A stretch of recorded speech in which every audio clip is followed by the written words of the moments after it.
تاراس بلبہ الستار طاہر پیش قدر رومانہ شاہد چیپٹر 12 دفترین خبر۔ بازوؤں کے بازو بند بھی سونے کے بنے ہوئے تھے۔ جناب، میری نظر سونا پہچاننے میں کبھی غلطی نہیں کر سکتی۔ واہ واہ حضور، آندری کے کیا ٹھاٹ بات تھے حضور، ان کی ڈھال سونے کی، پٹکا سونے کی تاروں کا بنا ہوا، ہر چیز خالص سونے کی، وہ سونے میں جگمگ جگمگ کر رہے تھے۔ حضور، شہر کے گورنر نے انہیں اپنا بہترین گھوڑا دے رکھا ہے۔ جناب، میرے خیال میں تو وہ گھوڑا ہی کم از کم 2000 روبل کا ہوگا۔ تاراس بلبہ کو جیسے سانپ سونگھ گیا۔ تاراس بلبہ کی سمجھ میں کچھ بھی نہیں آ رہا تھا، لیکن وہ یہ ضرور جانتا تھا کہ یہ ذلیل پاجی یہودی یانکل اس سے غلط بیانی نہیں کر سکتا تھا۔ اس نے اس کی جان بخشی کروائی تھی، اور یہودی جانتا تھا کہ وہ اس سے جھوٹ بول کر زندہ نہیں رہ سکتا تھا، مگر اسے کچھ نہ کچھ تو سوال داغ دیا۔ مگر اس نے دشمن کی چیزیں کیوں پہن رکھی تھی؟ یانکل اب خوف سے آزاد ہو چکا تھا۔ وہ مزے لے لے کر بتانے لگا، حضور، کرنل صاحب، آندری صاحب گھوڑے پر سوار ادھر ادھر پھرتے ہیں، وہ لوگوں کو سکھاتے ہیں۔ جناب، وہ تو امیر ترین آدمی بن گئے ہیں۔ تاراس بلبہ نے جو بات پوچھی وہ دراصل اپنے آپ سے پوچھ رہا تھا۔ یہ وہ سوال تھا جس کے جواب میں وہ اپنے آپ کو سمجھانا چاہتا تھا، حقیقت تک پہنچنا چاہتا تھا۔ آندری کو ایسا کرنے پر کس نے مجبور کیا؟ یہودی یانکل لمحہ بھر خاموش رہا۔ وہ تاراس بلبہ کی بے چینی کو محسوس کر کے اس کی ذہنی اذیت میں اضافہ کرنا چاہتا تھا۔ اس نے بتایا، حضور، شہر کے گورنر کی ایک نہایت ہی خوبصورت جوان بیٹی ہے۔ خدایا، کس بلا کا حسن ہے اس کا! اس کے لیے آندری صاحب نے سب کچھ قربان کر دیا ہے۔ تاراس بلبہ نے اپنی زندگی میں اس سے بدترین خبر کبھی نہیں سنی تھی۔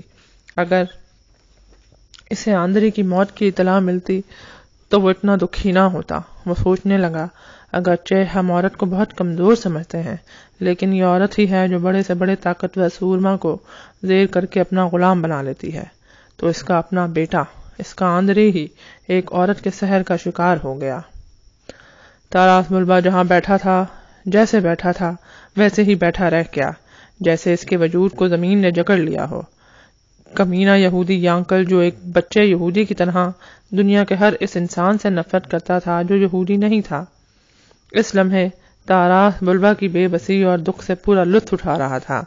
پھر اس نے یوں بات شروع کی جیسے وہ خبر سنا رہا ہو، لیکن دراصل وہ تاراس بلبہ کے زخموں پر نمک چھڑک رہا تھا۔ جناب حضور، کرنل صاحب، آپ میری بات سن رہے ہیں؟ تاراس بلبہ چونک کر اپنے خیالوں کی دنیا سے نکلا اور کہا، ہاں، سن رہا ہوں، کہو۔ تاراس بلبہ کو متوجہ کر کے یہودی یانکل کہنے لگا، جناب حضور، گورنر کے ہاں ایک تاتاری عورت ملازمہ ہے، وہ گورنر کی بیٹی کی خاص خادمہ ہے۔ اس نے مجھے سب کچھ بتا دیا ہے۔ جناب حضور، اس نے مجھے بتایا کہ جب قزاقوں کو بھگایا جائے گا تو حضور آندری کی شادی گورنر کی بیٹی سے ہوگی اور زبردست جشن منایا جائے گا۔ حضور، آپ کو ایک بات بتاؤں؟ اب سننے کے لیے کیا رہ گیا تھا؟ کون سی خبر ہے؟ اس خبر سے بھی بدتر ہو سکتی تھی۔ تاراس بلبہ نے بجھے دل سے کہا، ہاں بتاؤ۔ حضور، کرنل صاحب، مجھے تاتاری خادمہ نے بتایا تھا کہ آندری صاحب نے قسم کھائی ہے کہ وہ قزاقوں کو ایسی شکست دیں گے کہ وہ بھاگنے پر مجبور ہو جائیں گے۔ تاراس بلبہ کا خون جوش میں آ گیا۔ اس نے ایک بار اپنے سر کو غصے سے ہلایا، لیکن دوسرے لمحے وہ پھر سوچنے لگا۔ اسے یاد آیا کہ سوتے جاگتے کی حالت میں اس نے آندری کو پچھلی رات ایک عورت کے ساتھ دیکھا تھا۔ تاراس بلبہ نے اپنا سر جھکا لیا۔ سرد آہ اس کے سینے سے نکلی۔ وہ دل ہی دل میں اپنے آپ سے کہہ رہا تھا، میرے بیٹے نے ایک عورت کے لیے میرے ساتھ، قزاقوں کے ساتھ، اپنے مذہب کے ساتھ غداری کی۔ پھر اس نے سر اٹھایا۔ اس کی آنکھوں میں سرخی اور وحشت دیکھ کر یانکل یہودی ڈر گیا اور خود ہی چپکے سے وہاں سے کھسک گیا۔ اسے جو خبر سنائی تھی اسی نے سنا دی تھی۔ اس کے جاتے ہی تاراس بلبہ زمین پر ٹھہر گیا۔ وہ دیر تک زمین پر لیٹا رہا۔ جب وہ دوبارہ اٹھا تو اس کے چہرے پر دکھ تھا نہ کر بلکہ ایک زبردست عزم دکھائی دے رہا تھا۔ وہ پورے وقار سے اٹھ کر کھڑا ہوا۔ اس کا فرض اسے آواز دے رہا تھا۔ اس نے اپنی رجمنٹ کو جمع کیا اور سپہ سالار کے حکم کے مطابق اپنی رجمنٹ کو جنگل میں پہنچنے کا حکم دیا۔ اسے یہاں دشمن کی گھاٹ میں بیٹھنا تھا۔